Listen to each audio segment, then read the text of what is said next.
Good morning students. स्वागत है आपका इनोवेटिव आशुतोष यूट्यूब चैनल पर। स्टूडेंट्स, मैंने आपको पिछले वीडियो में बताया था जो मिड असेसमेंट है 2020-21 का, उसके साइंस के बारे में मैंने आपको प्रश्नोत्तर कराया था। आइए आज मैं आपकी हेल्प करता हूँ मैथमेटिक्स सब्जेक्ट पर। तो बिना कुछ समय गंवाए ज़्यादा मैं आपको शुरुआत पर ले चलता हूँ।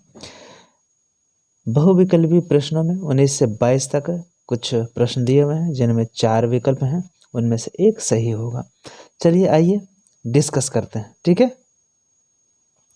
पहला प्रश्न है 19वां जो है, यदि आपको नहीं दिखता है तो चलिए मैं इसे बड़ा कर देता हूँ, एक बार आप देख लें। 0/1, ठीक है, 0/1 इसका गुणन व्युत्क्रम क्या होगा? गुणन व्युत्क्रम का क्या मतलब होता है? गुणन व्युत्क्रम का मतलब होता है यदि रेसिप्रोकल, ठीक है, यदि किसी कोई संख्या है, मान लीजिए यहाँ तो यह भिन्न के रूप में है। चलिए मैं भिन्न के रूप में कोई संख्या दिखाता हूँ। आइए पहले इसे छोटा कर लेते हैं और इसे साइड खिसका देते हैं, ठीक है। अब यहाँ मैं आराम से अब लिखूँगा 0/1 कोई भी संख्या है, जैसे मैंने लिखा 2/3, ठीक है। तो इसका रेसिप्रोकल मतलब इसका जो गुणन व्युत्क्रम है उल्टा, वो इसका हो जाएगा अंश और हर, जहाँ पर है वहाँ पे हो जाएगा हर और अंश, मतलब 3/2 इसका आंसर हो जाएगा। तो यदि ये क्यों होता है? क्योंकि रेसिप्रोकल का मतलब ही होता है 2/3 को यदि हम लोग लिखना चाहें, आइए मैं दिखाता हूँ 2/3 को, तो 2/3, ठीक है। इसका मतलब 1/2/3 इज इक्वल टू, ठीक है, 1 × 3/2 ऐसे होता है, समझ गए? तो और इसीलिए यही कारण है कि 0/1 का जो वैल्यू होगा वह हो जाएगा उसका उल्टा, तो उसे लिख सकते हैं 1/0। और 1/0 का वैल्यू क्या होगा? 0 से कितनी बार मल्टीप्लाई करेंगे कि 1 आएगा? आ ही नहीं सकता है, इसलिए इसे बोलते हैं अनडिफाइंड, परिभाषित नहीं, ठीक है। एक बहुत बड़ी संख्या की जरूरत पड़ेगी, इसलिए इसका कोई आंसर हो ही नहीं सकता है, इसलिए सही आंसर इसका हो जाएगा आपका परिभाषित नहीं। चलिए दूसरा प्रश्न देखते हैं। इनमें कौन परिमेय संख्या है? अब जानते हैं परिमेय संख्या एक ऐसी संख्या होती है जिसको अंश बटे हर के रूप में लिखा जा सकता है, मतलब p/q के रूप में लिखा जा सकता है, और जहाँ पर p और q दोनों ही इंटीजर हो, मतलब पूर्णांक संख्या हो। लेकिन एक शर्त है, क्या है? कि p/q में नीचे जो है q मतलब हर, वो कभी 0 नहीं हो सकता है। तो इसके लिए देखा जाए तो -3/4 वो भी है, 3/4 यह भी है, 4 यह भी है। आप सोचेंगे इसमें तो हर है ही नहीं, बिल्कुल है, 4 के नीचे 1 लिख सकते हैं तो हर हो गया। तो इसलिए इसका आंसर हो जाएगा सभी। चलिए अगला प्रश्न देखते हैं, 21वां प्रश्न। 9 पर समाप्त होने वाली संख्याओं के इकाई का वर्ग क्या होगा? कहने का मतलब, मान लीजिए एक संख्या है 9, ठीक है, तो इसका वर्ग करेंगे तो हो जाएगा 81। 81 में इकाई पर क्या है? 1 है ना। यदि लिखेंगे 19 इसका वर्ग तो कितना हो जाएगा? 361। अब देखिए यहाँ इकाई पर क्या है? यहाँ भी 1 है। इसका मतलब कि 9 पर समाप्त होने वाली संख्या कोई भी हो, 9 हो, 19 हो, 29 हो, 39 हो, ठीक है, 49 हो, सभी का वर्ग करेंगे तो इकाई संख्या जो बनेगी वह इकाई में 1 आएगा। तो इसका सही उत्तर होगा 1, ठीक है। चलिए अब आगे 22वां प्रश्न देखते हैं। एक ऋणात्मक संख्या का वर्ग कितना होगा? कोई एक ऋणात्मक संख्या लेते हैं -1, ठीक है। इसका मुझे वर्ग करना है, तो वर्ग कैसे बनता है? -1 इंटू -1, तो पहले चिन्हों का गुना होगा, तो क्या होगा? माइनस इंटू माइनस प्लस, और 1 इंटू 1, तो +1 हो जाएगा, ठीक है, +1 हो जाएगा। इसका मतलब ऋणात्मक कोई भी संख्या लें और उसका वर्ग करेंगे तो वह धनात्मक हो जाएगा। तो इसका उत्तर क्या होगा? धनात्मक संख्या। एक ऋणात्मक संख्या का वर्ग धनात्मक संख्या होगा, तो यह बी नंबर इसका सही होगा। चलिए अब आगे देखते हैं। अब आपके सामने स्क्रीन पर दिख रहा होगा अति लघु उत्तरीय प्रश्न। 23वां प्रश्न है, एक ऋणात्मक परिमेय संख्या का व्युत्क्रम क्या होगा? मान लीजिए एक संख्या है, वह ऋणात्मक है, परिमेय संख्या है, ठीक है। जैसे एग्जाम्पल हमने लिया, चलिए -2/3 को ही लेते हैं, ठीक है। इसका व्युत्क्रम कर देंगे तो व्युत्क्रम हो जाएगा 3/-2, और लास्ट में जा करके 3/2 ही होता है ना। तो एक ऋणात्मक परिमेय संख्या का व्युत्क्रम भी ऋणात्मक ही होगा, तो इसका सही जवाब होगा कि एक ऋणात्मक परिमेय संख्या का व्युत्क्रम क्या होता है? तो वह भी ऋणात्मक होगा, ठीक है, वह भी ऋणात्मक होगा, ठीक है। क्योंकि अंश और हर में अंक बदलते हैं, चिन्ह वही रह जाता है, चिन्ह नहीं बदलता है, समझ गए? वो चिन्ह माइनस का नीचे रहे या ऊपर रहे, हर के साथ रहे या अंश के साथ रहे, यदि वह परिमेय संख्या है और उसका व्युत्क्रम निकालना है तो वह बिल्कुल वही रहेगा, उसमें कोई फर्क नहीं पड़ेगा, समझ गए? चलिए आगे देखते हैं। 24वां प्रश्न है, तो ये हो गया,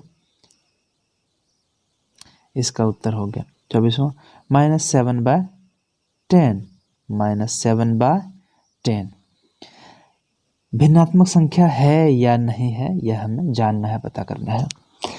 यह एक परिमेय संख्या तो है, लेकिन हमको मालूम होना चाहिए, आप लोगों को मालूम होना चाहिए कि हर परिमेय संख्या भिन्न नहीं होती है या भिन्नात्मक संख्या नहीं होती है। तो भिन्न की परिभाषा क्या है? भिन्न की परिभाषा है कि कोई भी संख्या अंश और हर के रूप में होगी, ठीक है।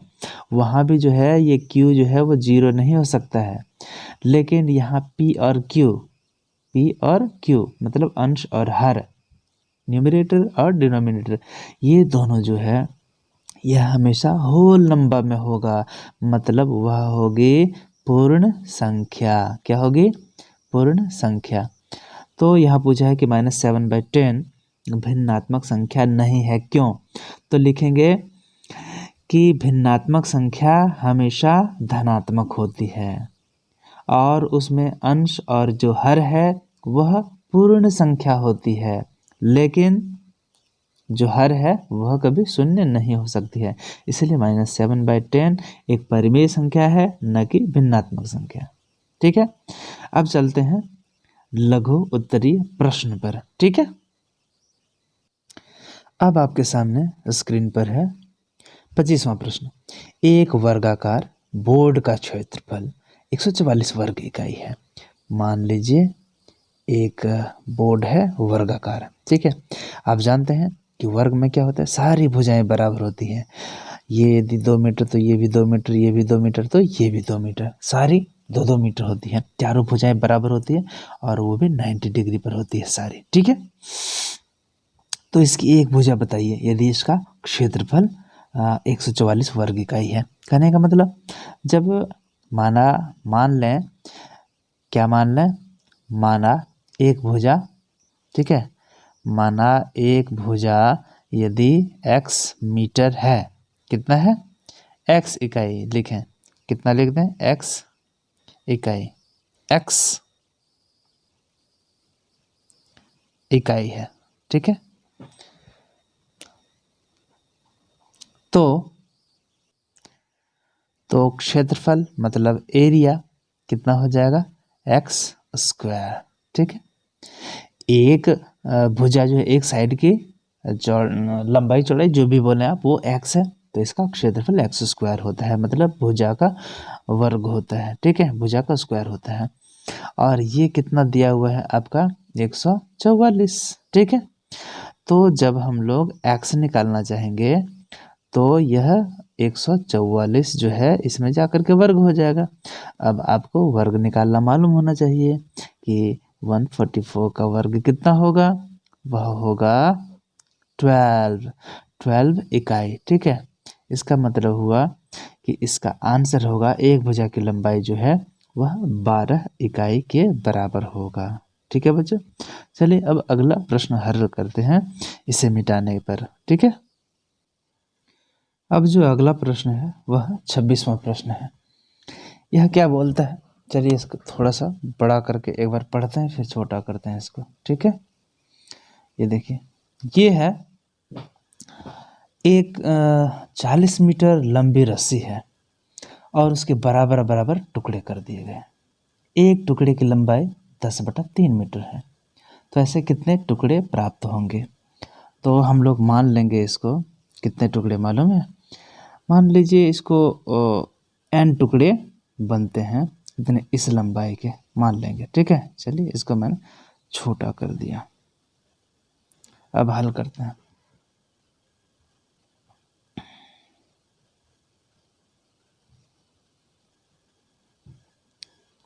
लिखेंगे आंसर के रूप में 26वां जो है उसका, है ना, माना n टुकड़े हुए। ठीक है, माना n टुकड़े हुए।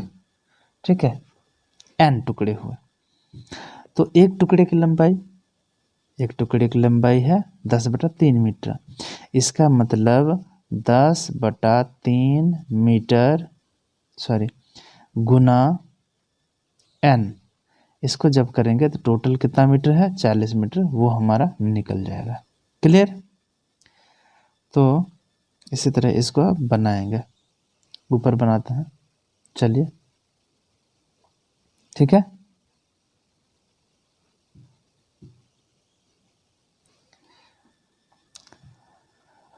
इसको कैलकुलेट आप लोग आसानी से कर सकते हैं। कैसे, तो ऊपर हो जाएगा आपका 10n। ठीक है, और नीचे डिवाइडेड बाय 3, तो वो चला जाएगा 40 × 3 पर। ठीक है, इधर डिवीजन में है तो बराबर के दाहिने साइड जाएगा तो वो मल्टीप्लाई हो जाएगा। इम्प्लाइज, इसको या लिख सकते हैं। अब मुझे n निकालना है। ठीक है, तो ये 10 अब यहाँ मल्टीप्लाई में है तो उधर जाएगा तो हो जाएगा डिवीजन में। ठीक है, तो ये 10 नीचे आ गया, ये 0 0 खत्म हो गया, तो अब इसका आंसर होगा 4 तिया 12। ठीक है, टोटल संख्या कितनी हो गई, 12, तो इसका सही आंसर हो जाएगा 12। तो इसी तरह इसका जवाब देंगे। समझ गए। अब चलते हैं दूसरे प्रश्न की तरफ, इसको डिलीट करते हैं, है ना। चलिए इसको हमने डिलीट कर दिया। अब अगला प्रश्न क्या है, अगला प्रश्न है दीर्घ उत्तरीय प्रश्न है, वितरण गुणन का प्रयोग करके हल करिए। सवाल क्या है, सवाल को थोड़ा सा बड़ा करते हैं इसके साइज को और देखते हैं क्या है। 3/5। ठीक है, 3/5 गुना 35/24 माइनस 40, 35/40। तो जब इसको वितरण करेंगे तो ये सारा खुल जाएगा। किस तरह खुल जाएगा, चलिए देखते हैं।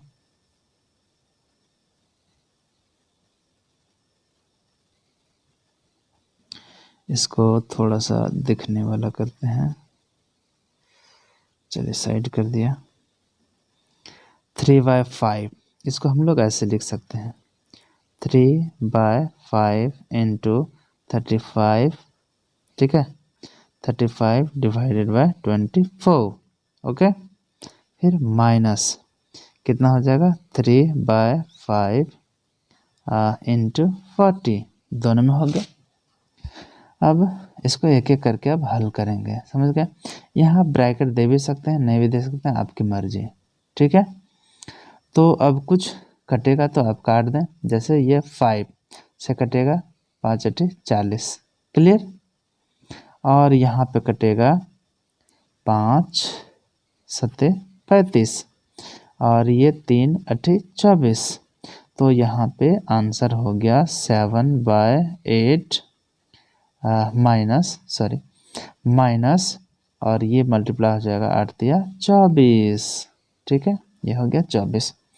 अब आगे चलते हैं, इसको और आगे बढ़ाएंगे तो क्या होगा, आप जानते हैं कुछ नहीं है तो 1 है, तो इसका टोटल आपका 80 हो जाएगा, है ना। तो इसके बाद हो जाएगा नीचे 8 का तो 8 रह ही जाएगा और ऊपर में फिर ये 7 का 7 ही रह जाएगा और यहाँ -24 मल्टीप्लाई हो जाएगा 8 से, तो उसका वैल्यू आएगा 192, ठीक है, 192। और ये जब इक्वल टू होगा उसमें जब माइनस कर देंगे कितना 192, 7 में 192 तो जाएगा नहीं, इसलिए 192 में 7 को ले जाएंगे, माइनस करेंगे तो कितना होगा, ये आपका हो जाएगा 185, लेकिन माइनस में 185 डिवाइडेड बाय 8, तो यही इसका आंसर होगा, ठीक है। तो ये इसका आंसर हो जाएगा, यहाँ आप लिख दें आंसर, तो बस हो गया। अब चलते हैं अगले प्रश्न की ओर, इसे मिटा करके, ठीक है।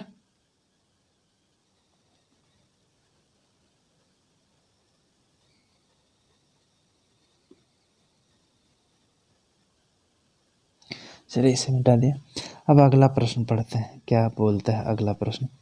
अगला प्रश्न में वह न्यूनतम पूर्ण वर्ग संख्या ज्ञात करिए जो 3, 4, 5 और 6 से विभाज्य हो, ठीक है।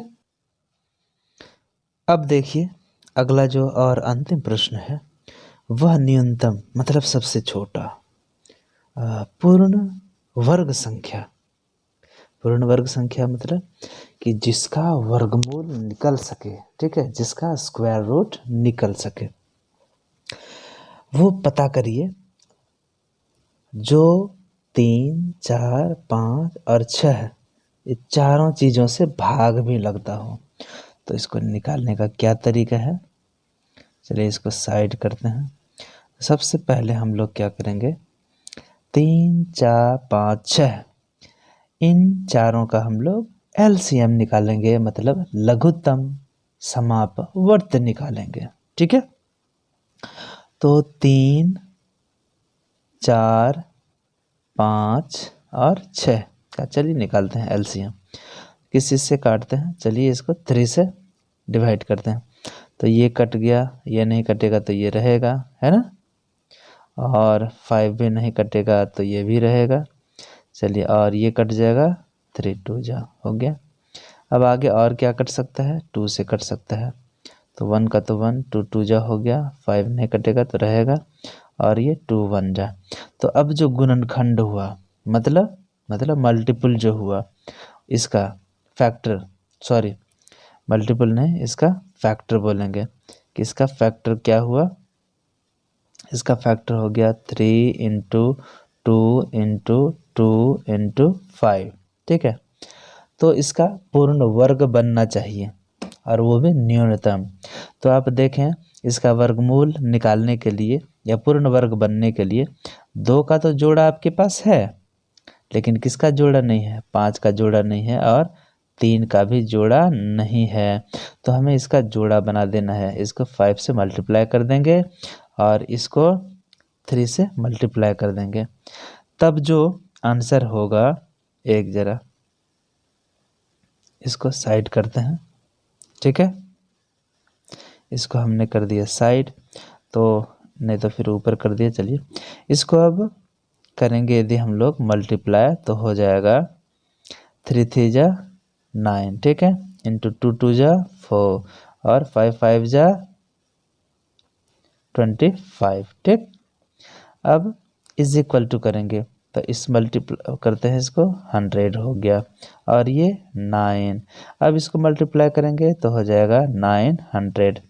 तो 3 4 5 और 6 इन चारों से पूरी तरह से भाग लगने वाला ठीक है, तीनों चारों से सभी से भाग लगेगा और सबसे छोटा क्या पूर्ण वर्ग यही है। इसका जब आप वर्गमूल निकालेंगे मतलब स्क्वायर रूट निकालेंगे तो निकल जाएगा और वो होगा 30। ठीक है, तो इस तरह से आंसर निकालते हैं। तो ये हो गया फाइनल 8वां क्लास का मैथमेटिक्स भी। उम्मीद है बच्चों आपको अच्छा लगा होगा। यदि आपको कुछ समझ में आया तो अपने दोस्तों के साथ इसको शेयर करें। ठीक है, और चैनल को सब्सक्राइब करें क्योंकि जब भी मैं कोई नई वीडियो डालूंगा तो इसकी सूचना आपको सबसे पहले मिलेगी। लेकिन तभी मिलेगी जब आप सब्सक्राइब करने के बाद बेल आइकन को ऑन करते हुए ALL ऑल पर क्लिक करेंगे। ठीक है बच्चों, आज के लिए बस इतना ही इस वीडियो में। मिलते हैं अगली वीडियो में फिर कुछ नई जानकारी के साथ, कुछ नए टॉपिक के साथ। तब तक के लिए आप सभी का हार्दिक धन्यवाद।